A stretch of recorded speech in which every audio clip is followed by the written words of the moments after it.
Oi, pessoal.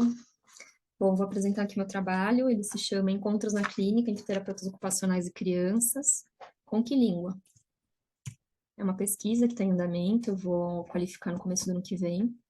Então, a pesquisa de intervenção ainda não começou, e aí eu decidi trazer a problemática da minha pesquisa.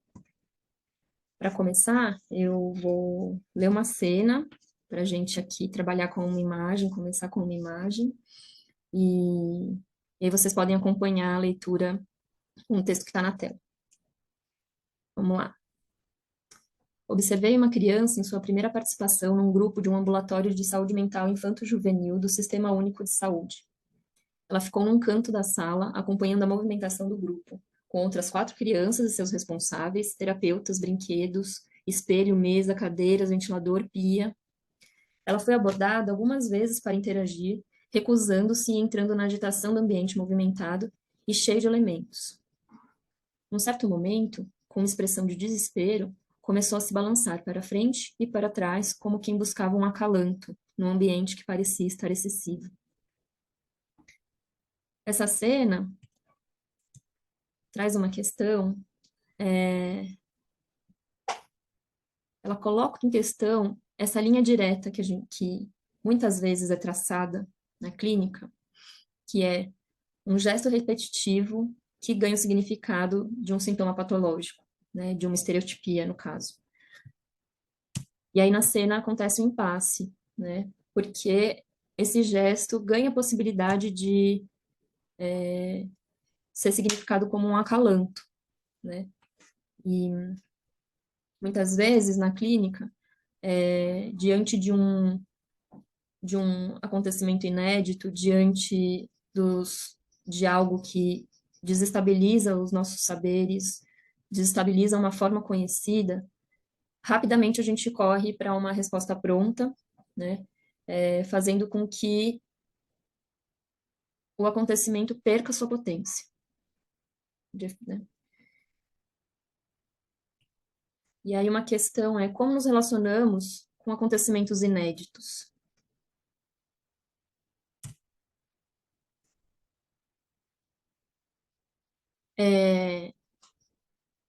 Esse autor, quando ele vai falar do trabalho do Fernand Deligny, que é um francês que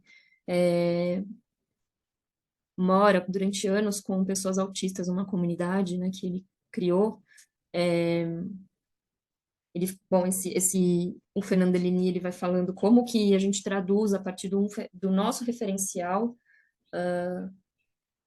as pessoas autistas, né, sendo que o referencial delas é outro, né.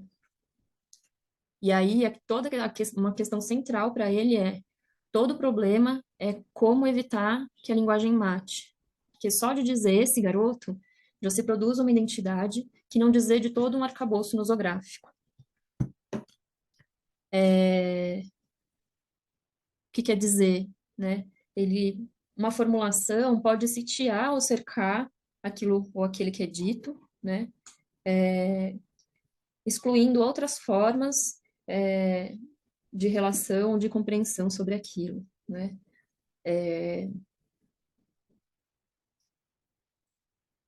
E o que ele quer dizer é que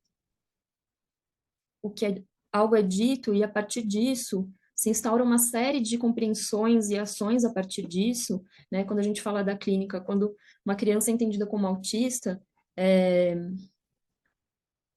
gera uma série de ações e um certo percurso e um certo lugar para essa criança que pode eliminar outras possibilidades para ela, né?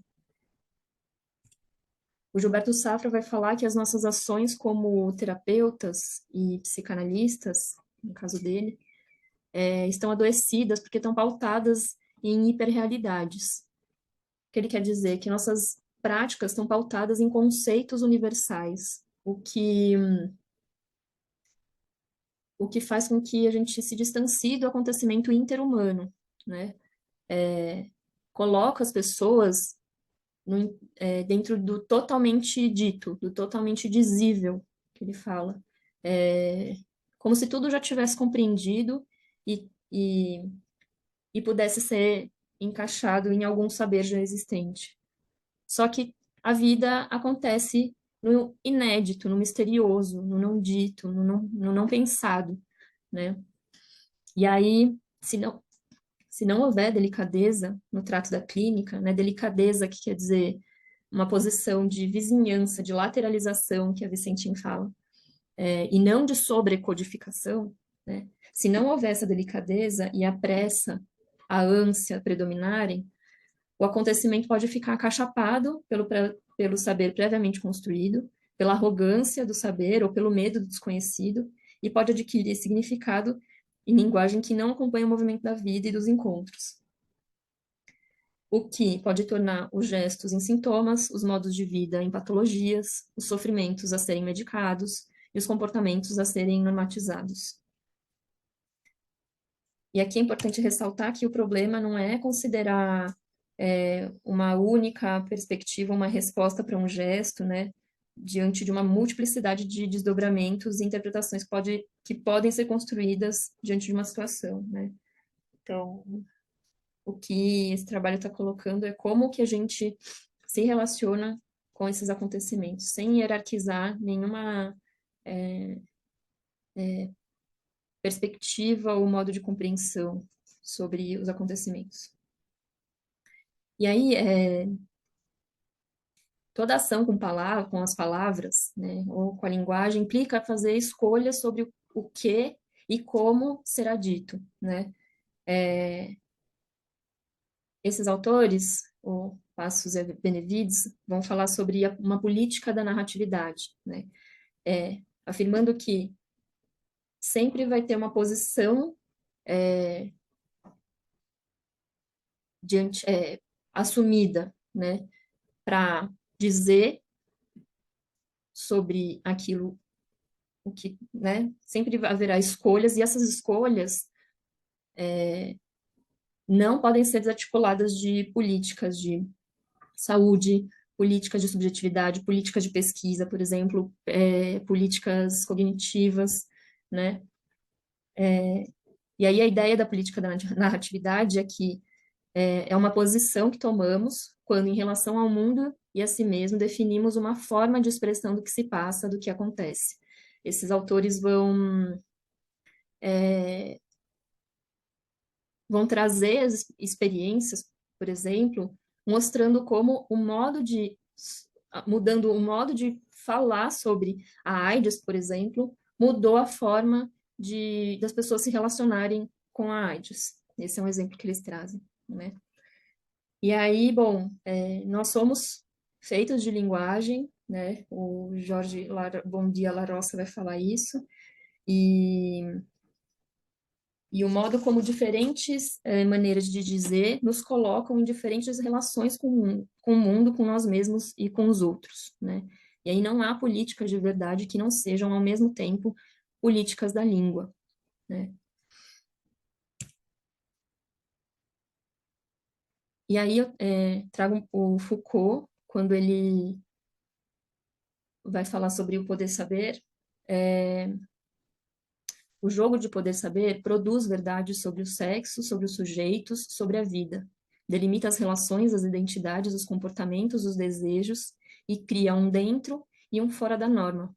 Por isso, a constituição de uma verdade também é a de uma norma. Então, por exemplo, quando a gente fala uma verdade sobre as crianças, tudo que está fora dessa verdade se torna anomalia, né? Patologia, né? Então, a instauração de uma verdade implica também em produções de ações concretas, né? E é importante ter no campo, no nosso campo de problematização, essa questão, né? Quando a gente faz uma afirmação de uma verdade, se instaura uma norma e o que não está dentro dessa norma, né, fica excluído, né? Então, um pouco isso que eu quis trazer, assim, do meu projeto, e aí minha pesquisa girar em torno dessas questões aqui. Então, com que língua compreendemos e narramos o que se passa na clínica com crianças?